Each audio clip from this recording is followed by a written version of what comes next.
ଓଡ଼ିଶାର କେଉଁ ଜିଲ୍ଲାରେ ସର୍ବାଧିକ ବିଧାନସଭା ଆସନ ଅଛି? ଉତ୍ତର ଗଞ୍ଜାମ। ଓଡ଼ିଶାର ଗଞ୍ଜାମ ଜିଲ୍ଲାରେ ସର୍ବାଧିକ ବିଧାନସଭାର ଆସନ ଅଛି। ଏହି ଜିଲ୍ଲାରେ ମୋଟ 13ଟି ବିଧାନସଭା ନିର୍ବାଚନ ମଣ୍ଡଳୀ ରହିଛି।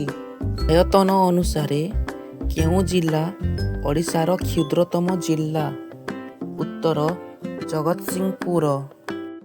ଆୟତନ ଅନୁସାରେ ଜଗତସିଂହପୁର ଓଡ଼ିଶାର କ୍ଷୁଦ୍ରତମ ଜିଲ୍ଲା ଅଟେ। ଏହି ଜିଲ୍ଲାର ମୋଟ ଆୟତନ 1668 ବର୍ଗ କିଲୋମିଟର। ସର୍ବପ୍ରଥମେ କେବେ ରାଷ୍ଟ୍ରପତି ଶାସନ ଜାରି ହୋଇଥିଲା? ଉତ୍ତର 1961 ମସିହାରେ। ଓଡ଼ିଶାରେ ସର୍ବପ୍ରଥମେ 25 ଫେବୃଆରୀ 1961 ମସିହାରେ ରାଷ୍ଟ୍ରପତି ଶାସନ ଜାରି ହୋଇଥିଲା। ଏହା 25 ଫେବୃଆରୀ 1961ରୁ 23 ଜୁନ 1961 ପର୍ଯ୍ୟନ୍ତ ମୋଟ 118 ଦିନ ପର୍ଯ୍ୟନ୍ତ ରହିଥିଲା।